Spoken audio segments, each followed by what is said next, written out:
assistant coach Ricardo Laubscher and Viljoen, in preparation for our game against Glasgow Warriors this coming Saturday. So I'll open the floor to you guys. Ricardo, Jan de Koning, if I may start. After the opening half of that first game, things haven't gone quite according to plan. Is there something specific you can put your finger on that's changed, or is it just the hard work that awaits? Thanks for the question.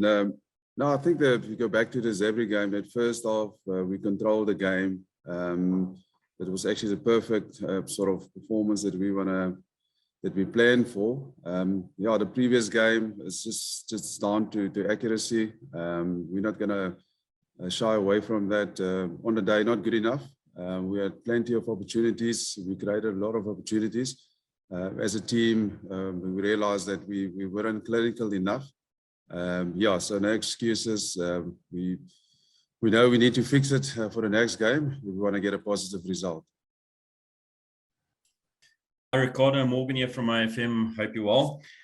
Ricardo, how much of a blow is Jordan Hendrickse? You know, cruel rugby is such a cruel game that both Hendrickse brothers deja vu with both broken ankle.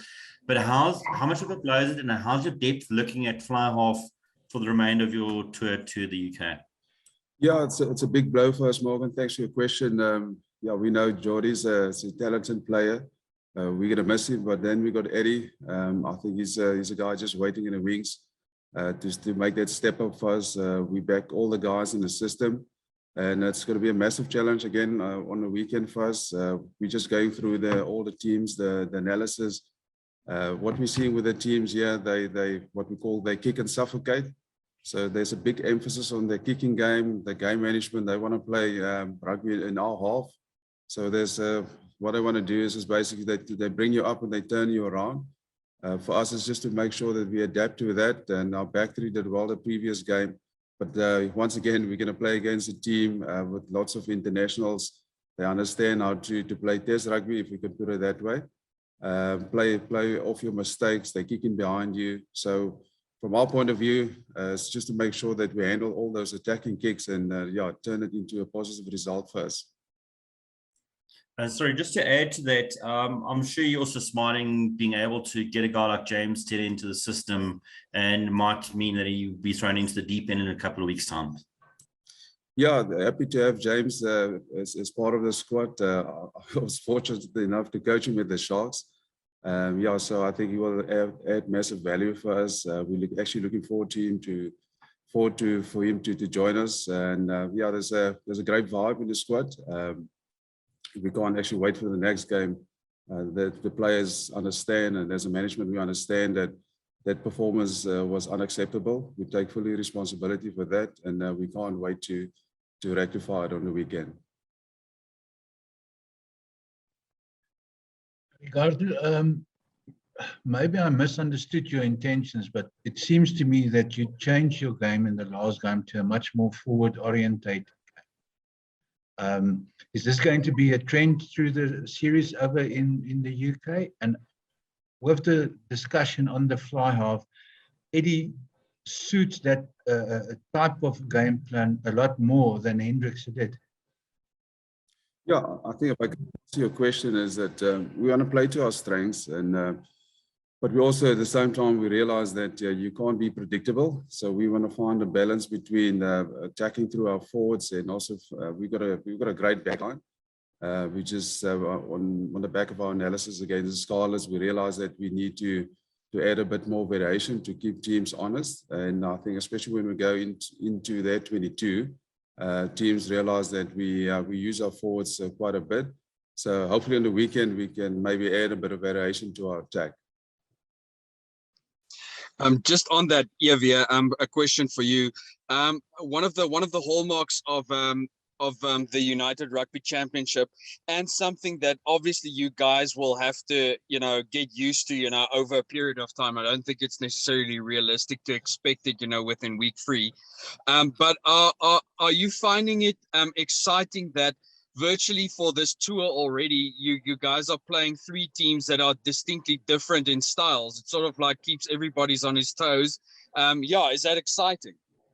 Yeah, no, it's definitely exciting. I mean, coming into the Vodacom URC, we knew every team is different that we play, but with that, every team is very clinical and very tactical in the way they want to play, and every team has their own way of playing. So it is very exciting, and starting off the campaign, playing the different teams that plays the different kind of game plan, obviously suits us. It's just we need to adapt to every game in preparation for that week, or in that week. That depends who we're playing on.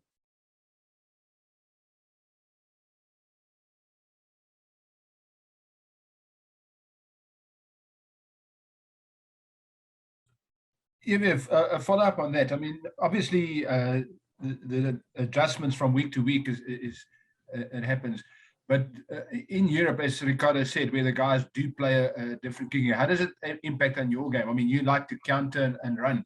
Do you need to adjust your game to a more kicking game, given that how they approach the game in the Northern Hemisphere? Yeah, you're definitely correct by saying they kick a lot more this side, and they're more tactical in the way they're kicking. So it is an adjustment. I think it's an adjustment for myself also. But I mean, we have to see, our mentality is to put the team first. So it's not how I can be the best, it's how I can be the best for the team at week in and week out. So where I have to do my work on to improve in week in and week out, that's where I have to improve.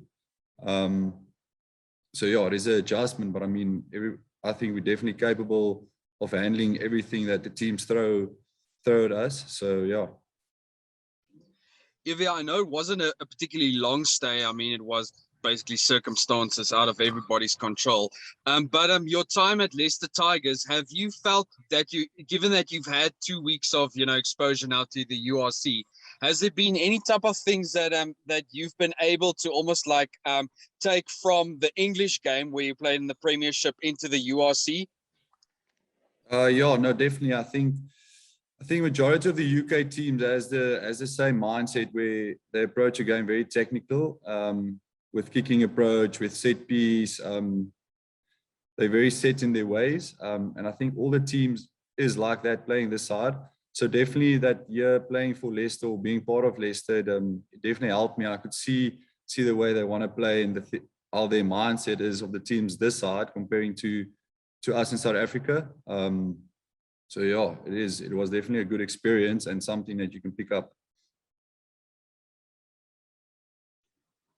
Sorry, just another one from a personal perspective, Javier. You were in the preseason very excited. I mean, last year to join the Lions and stuff, but a couple of injuries and that type of thing, and COVID and that type of thing disrupted most of your guys' plan. Are you happy now to have had a fair bunch of games behind your back now since the Currie Cup? Are you feeling that you've had extended game time now, and that you're like properly settled now in this team after almost like a rocky start, if I want to say that, out of your control?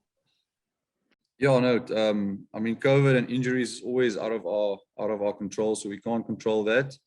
And it's obviously how we bounce back from it, or myself now, how I bounce back from the injuries and from the COVID setbacks. But I mean, just getting game time week in and week out is obviously a blessing, and something I want to build on and improve on every week.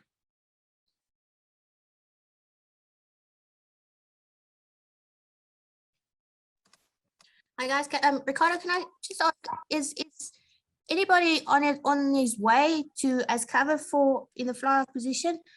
And who help me out here, please, because I know it's Eddie and Jordan were the 2 fly halves. Who in the team at this stage in the group can provide that cover for this weekend's game?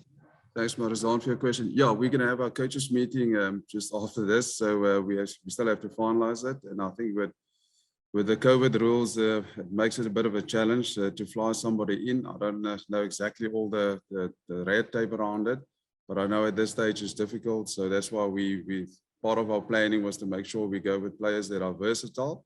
And I'm sure there are players that can cover that position for us over the weekend. Yeah. Hi, Evie, Morgan here. Apologies if this may have been asked. You know how it goes. Your phone doesn't ring all morning until you get into a press conference. Evie, the 4G pitch, do you think it's a kind of pitch that will suit your game style as the Lions a little bit more than perhaps the Sharks or some of the other teams? Yeah, personally, I think a 4G pitch is very good for running rugby. You feel a lot faster. The ball's a lot quicker. The ball doesn't get that much slippery as it does on a grass pitch. So I enjoy playing on it. I know for a few guys it will be the first time, but I know preparing for this up and coming game, we're training on a 4G pitch, so that's going to suit us and going to prepare us for the best. Ricardo, Ricardo, I know that your time and Jock and Albert's 10 years here at Ellis Park, have been short up to now. But I just wanted to ask, I know you guys were very disappointed with your outing last week, but just given how you guys played in that first half against Zebre, must have been very encouraging to you. I almost want to say it was a sign that these guys actually, with a bit of dedication and stuff, might not actually need all that amount of time that people think they might need to actually sharpen up their skills and, get on board with what type of things you guys want to do in this tournament. 100%. And I think we looked at that performance after the Zebre game, and that's exactly what we're capable of. We've got a talented squad. The big thing is just to have consistency in what we're doing. And we saw against the Scarlets, once teams are putting us under pressure, we tend to go a bit to old habits. Now, the challenge this week is now to see whether we can, when they put us under the pump, is to make sure that we don't go back to those old habits and just stick to the plan, stick to what we practiced during the week. And yesterday was a great start for us to our week, and hopefully we can have a lacquer week where we can prepare well. And yeah, we're looking forward to the next challenge. Ricardo, how important is it to try and get as much points now? Of course, you want to win every game, but getting points now on this tour, before you go back in, whenever you're going back up north, the weather's going to have turned and be a lot colder, rainy, etc. So to make use of the conditions as best as possible now. Yeah, Morgan, I think that's the plan. We want to take maximum points out of the game. First prize is to go for the win. So whenever we do our planning, our analysis, that's first prize first. And obviously, it's down to how teams allow you to play. We want to score tries. That's our destination. That's our aim on attack. But yeah, if you're going to make so many mistakes in the game, and we just had a look at the stats, we conceded 28 turnovers, and after 28, 10 were penalties. So if you look at the turnovers and the penalties, it's going to be hard for you to win games. So big emphasis this week is on our discipline and just to make sure we're accurate in what we're doing.